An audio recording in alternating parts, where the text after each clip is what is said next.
Hi guys, part 4ൻ്റെ കണ്ടിന്യൂവേഷനാണ് ഈ class.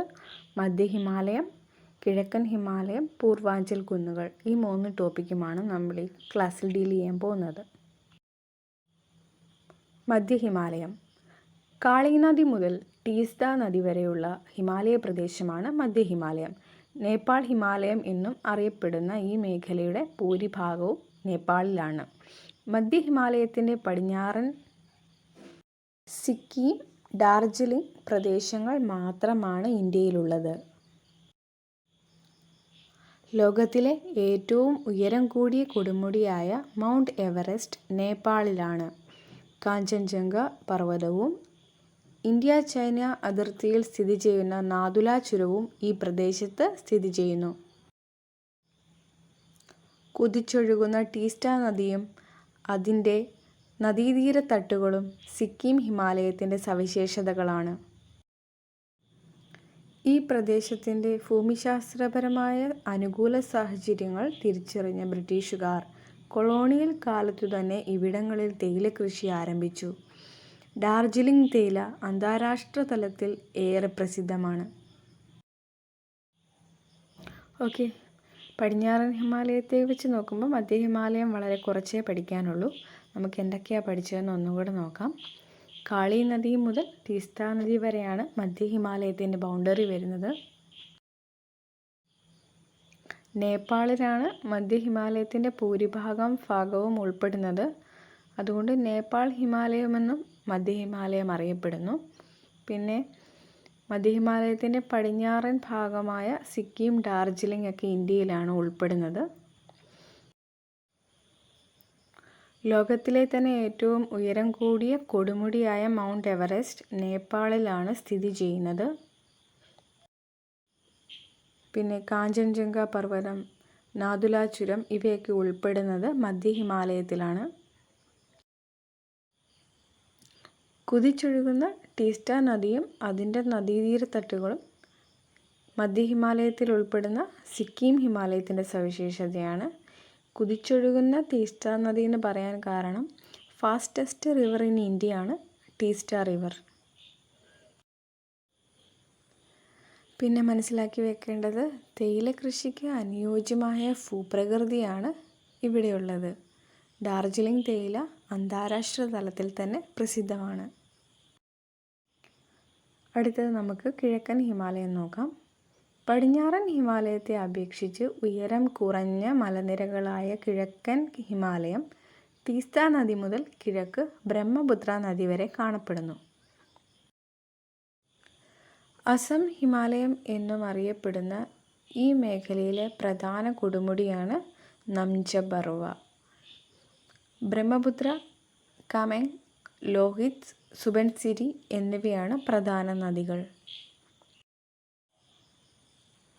Arunachal പ്രദേശിനെ ടിബറ്റിലെ ലാസയുമായി ബന്ധിപ്പിക്കുന്ന ബോംഡില, മ്യാൻമാറുമായി ബന്ധിപ്പിക്കുന്ന ദിഫു തുടങ്ങിയവ പ്രധാന ചുരങ്ങളാണ്.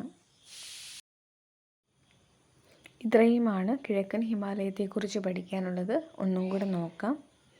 താരതമ്യേന ഉയരം കുറഞ്ഞ മലനിരകളാണ് കിഴക്കൻ ഹിമാലയം. ടീസ്റ്റ നദി മുതൽ കിഴക്ക് ബ്രഹ്മപുത്ര നദി വരെ ആണ് കിഴക്കൻ ഹിമാലയത്തിൻ്റെ ബൗണ്ടറി. അസം ഹിമാലയം എന്നും അറിയപ്പെടുന്നു. കിഴക്കൻ ഹിമാലയത്തിലെ പ്രധാന കൊടുമുടിയാണ് നംജബർവ. ബ്രഹ്മപുത്ര, കാമെങ്, ലോഹിത്, സുബൻസിരി എന്നിവയാണ് പ്രധാന നദികൾ. അതുപോലെ തന്നെ പ്രധാന ചുരങ്ങളാണ് ബോംഡില, ദിഫു. ബോംഡിലയുടെ പിക്ചർ തന്നിട്ടുണ്ട്. അങ്ങനെ നമ്മൾ ഈ ക്ലാസ് കൊണ്ട് ഹിമാലയത്തിൻ്റെ 3 പ്രാദേശിക മേഖലകളായ പടിഞ്ഞാറൻ ഹിമാലയവും മധ്യ ഹിമാലയവും കിഴക്കൻ ഹിമാലയവും കവർ ചെയ്തു. പൂർവാഞ്ചൽ കുന്നുകൾ ഒരു ചെറിയ പോർഷനായിട്ട് ഇവിടെ കിടക്കുന്നതുകൊണ്ട് നമുക്ക് അതും കൂടെ കവർ ചെയ്തിട്ട് ഈ ക്ലാസ് നിർത്താം. പൂർവാഞ്ചൽ കുന്നുകൾ.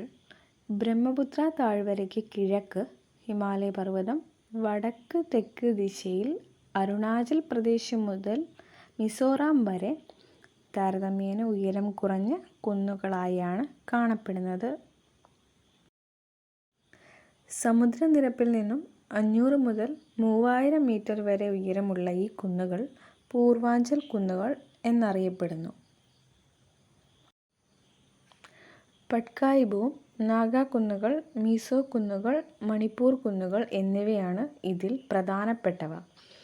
ലോകത്തിൽ ഏറ്റവും കൂടുതൽ മഴ ലഭിക്കുന്ന ചിറാപുഞ്ചി, മൗസിൻറം എന്നീ പ്രദേശങ്ങളും ഇവിടെയാണ് സ്ഥിതി ചെയ്യുന്നത്.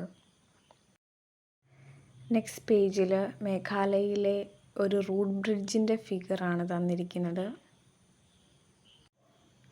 ബോക്സിൽ കേബിൾ ലാംജാവോ നാഷണൽ പാർക്കിനെ കുറിച്ചാണ് പറയുന്നത്. ഒന്ന് വായിച്ച് നോക്കാം.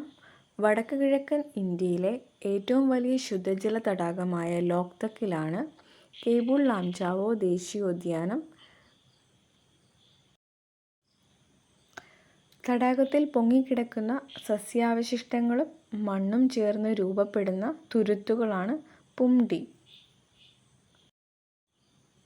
സസ്യങ്ങളും ചെറുജീവികളും പക്ഷികളും അടങ്ങുന്ന തനത് ആവാസ വ്യവസ്ഥയായ ലോക്തക് തടാകത്തിലെ പുംഡികൾ ചേർന്നതാണ് കേബിൾ ലാംജാവോ ദേശീയോദ്യാനം. തണ്ണീർത്തട സംരക്ഷണത്തിനായുള്ള റാംസർ പട്ടികയിൽ ഉൾപ്പെടുന്ന ഇടം കൂടിയാണിത്.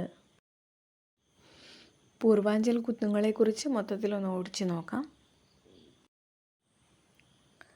ബ്രഹ്മപുത്ര താഴ്വരയ്ക്ക് കിഴക്ക് അരുണാചൽ പ്രദേശ് മുതൽ മിസോറാം വരെ താരതമ്യേന ഉയരം കുറഞ്ഞ കുന്നുകളായിട്ടാണ് പൂർവാഞ്ചൽ കുന്നുകൾ കാണപ്പെടുന്നത്. 500 മുതൽ 3000 മീറ്റർ വരെയാണ് സമുദ്രനിരപ്പിൽ നിന്നുള്ള ഉയരം. പ്രധാനപ്പെട്ട കുന്നുകളാണ് പട്കായി ബൂം, നാഗ കുന്നുകൾ, മീസോ കുന്നുകൾ, മണിപ്പൂർ കുന്നുകൾ. ലോകത്തിലെ തന്നെ ഏറ്റവും കൂടുതൽ മഴ ലഭിക്കുന്ന പ്രദേശങ്ങളായ ചിറാപുഞ്ചി, മൗസിൻറം ഒക്കെ പൂർവാഞ്ചൽ കുന്നുകളിലാണ് കാണപ്പെടുന്നത്. ലാസ്റ്റ് നോക്കിയ ബോക്സിൽ പറയുന്നത് മണിപ്പൂരിലെ ശുദ്ധജല തടാകമായ ലോക്തക് ഉൾപ്പെടുന്ന കേബിൾ ലാംജാവോ ദേശീയോദ്യാനത്തെക്കുറിച്ചാണ്. പുംഡി എന്ന് വിളിക്കുന്ന ചെറുതുരുത്തുകളാണ് ലോക്തക് തടാകത്തിൻ്റെ ഒരു പ്രത്യേകത. റാംസർ പട്ടികയിൽ ഉൾപ്പെട്ടിട്ടുള്ള ഒരു തടാകം കൂടിയാണ് ലോക്തക്. ഇന്ന് നോക്കിയത് എല്ലാവർക്കും മനസ്സിലായി കാണുമെന്ന് പ്രതീക്ഷിക്കുന്നു. മറ്റൊരു ക്ലാസ്സിൽ വീണ്ടും കാണാം.